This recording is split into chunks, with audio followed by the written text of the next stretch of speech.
Light কমান light কমান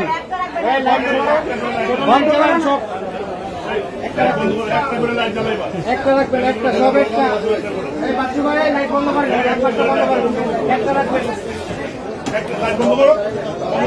বন্ধ করেন বিভিন্ন জায়গায় জরিমানা হলো বা হচ্ছে আপনারা টিম থেকে দিতে গেলেন, আসলে এই মূলত এই কারণটা কি বা কেমন অভিযান দেখলেন বা হচ্ছে এই প্রেক্ষিতে কি কি আপনার প্রমাণ মিলল যার কারণে জরিমানা করলেন? আপনারা অবগত আছেন যে জাতীয় ভোক্তা অধিকার সংরক্ষণ অধিদপ্তর সাম্প্রতিক সময়ে ব্রয়লার মুরগি এবং ডিম সহ অন্যান্য যে সকল নিত্য প্রয়োজনীয় দ্রব্যাদি দাম ঊর্ধ্বগতি ছিল সেই বিষয়টি সরেজমিন বিভিন্ন মার্কেটে বিভিন্ন পাইকারি এবং খুচরা বাজারে কিন্তু অভিযান করছে। আমাদের আরেকটি টিম কিন্তু আজকে আশুলিয়ায় কর্মরত আছে এই কারণে আসলে দামটা বৃদ্ধি পেয়েছে।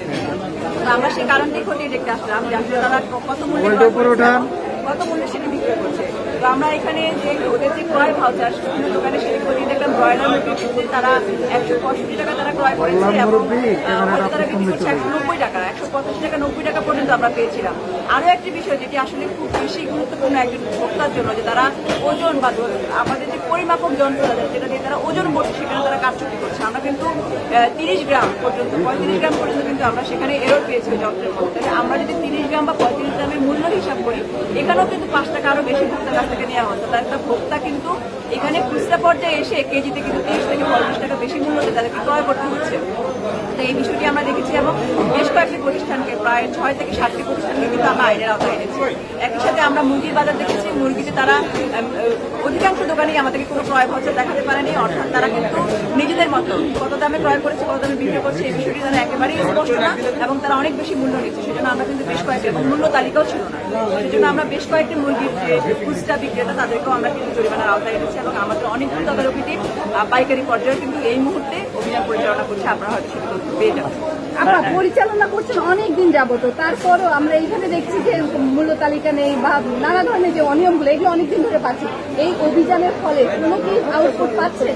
আচ্ছা, আউটপুটের কথা যদি বলেন তাহলে আমরা মনে হয় আপনারা যদি কেউ আজকে বা কালকে এই দুদিন যদি মুরগি আপনারা যদি ডিম কিনে থাকেন আপনারা মনে হয় খেয়াল করে থাকবেন। আমি নিজে ব্যক্তিগতভাবে 20 থেকে 25 টাকা কমে কিনতে পেরেছিলাম গত 2 দিন আগে যে দামে আমি কিনেছিলাম। তো এইটি আমার মনে হয় সরাসরি ইম্প্যাক্ট আমরা দেখেছি। আর যে বিষয়টা আপনারা বলছেন যে কেন পরিবর্তন হচ্ছে না, পরিবর্তন প্রয়োজন মানসিকতায়, এই বিষয়টি আমাদেরকে সবার আগে খেয়াল রাখতে হবে। আমি যদি ব্যক্তি মানুষ হিসেবে একটা দেশের মানুষ হিসেবে আমি নিজেকে যদি পরিবর্তন করতে না পারি ব্যবসায়ী হিসেবে বা ক্রেতা হিসেবে বা বিক্রেতা হিসেবে, তাহলে কিন্তু দেশ কখনো পরিবর্তিত হবে না। তো এই পরিবর্তনটা কিন্তু নৈতিকতা বা নিজের পরিবার থেকে শুরু করতে হবে, তবেই পরিবর্তন আসবে। আপনি হচ্ছে মুরগির বাজারের কথা বললেন কিন্তু পোল্ট্রি ডিমের ব্যাপারে কিন্তু এখনো বলেন না যে আসলে পোল্ট্রি ডিমের অবস্থা কেমন দেখছেন আপনি? আমি পোল্ট্রির বিষয়টাতে যেটা বলবো যে আসলে ডিমের মূল্য কিন্তু গত 2-3 দিন আগে যেমনটা ছিল আসলে আমাদের তৎপরতার ফলে সরকারের সেটা কিন্তু কিছুটা কমে এসেছে।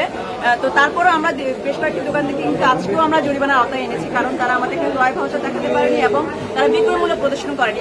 একটা বিক্রয় মূল্য আমাদের কাছে বলছে, ভোক্তার কাছে অন্য একটি বিক্রয় মূল্য বিক্রি করছে বলে আমাদের কাছে মনে হয়েছে। সেই কারণে কিন্তু আমরা বেশ কয়েকটি প্রতিষ্ঠানকে আইনের আওতায় এনেছি। যদি আপনারা এ ধরনের কোনো বিষয় দেখে থাকেন তাহলে আপনারা সরাসরি ভোক্তা অধিকার অধিদপ্তরে অভিযোগ করতে পারেন লিখিতভাবে, যে কোনো ভোক্তা করতে পারেন। আমরা সেই ব্যাপারে কিন্তু যথাযথ ব্যবস্থা গ্রহণ করব। দেখলেন যে পরিমাপক যন্ত্রগুলোতে সমস্যা,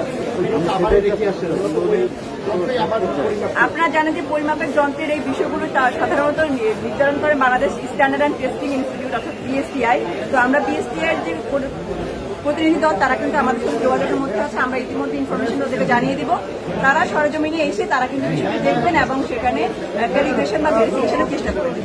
আচ্ছা, এই পর্যন্ত কোনো ধারণা আছে যে কত পরিমাণ আপনারা আজকে পানিশমেন্ট করলেন, কি পরিমাণ, কয়টা প্রতিষ্ঠানকে? আমরা 4-3টি ডিমের দোকান এবং 5 থেকে 6টি ব্রয়লার মুরগির দোকানকে আমরা জরিমানার আওতায় এনেছি এবং সতর্ক করা হয়েছে যাতে ভবিষ্যতে এই ধরনের কাজ না করে। আমাদের তদারকি টিম 50,000 টাকার মতো জরিমানা হয়েছে সবকটি প্রতিষ্ঠান। আসলে তাদের মূলধন অনেক কম ছিল, সেজন্য আসলে মূলধন অনুযায়ী বিবেচনা করে জরিমানার আওতায় আনা হয়েছে। আচ্ছা, একটা কথা বলে রাখি যে তারা একটা বারবারই অভিযোগ স্পষ্ট লেখা আছে ভাউচারের মধ্যে, তাহলে যে পরিবহন খরচের দোহাই দিয়ে যেভাবে দাম বাড়ানো হচ্ছে যে একদমই অযৌক্তিক পুরোপুরি এবং এটি সম্পূর্ণরূপে তাদের নিজেদের কাজসাথে হচ্ছে। এখন যত জরিমানা করবে একই দোকানে 1 লক্ষ টাকার মূলধন থাকলে বাকি নিশ্চয়ই হবে না। এটি একটি বিবেচনার বিষয়, এইটা হলো সামগ্রিক বিবেচনার বিষয়। ডিমের বাজারের অবস্থান আসলে কি দেখলেন? দাম কি বাড়তে দেখলেন নাকি? ডিমের বাজারে আমি বলেছি গত 2 থেকে 3 দিন আগে আমরা যে ধরনের অবস্থা দেখেছি আজকে তার থেকে কিছুটা নিচের দিকে, কমের দিকে। কিন্তু ডিমের বাজারে আমরা যে জন্য জরিমানা করছি, মূলত তারা ক্রয় ভাউচার এবং বিক্রয় ভাউচার সংরক্ষণ করে। এটি সংরক্ষণ করা বাধ্যতামূলক এবং একই সাথে মূল্য তালিকা সংরক্ষণ করা বাধ্যতামূলক। Thank you.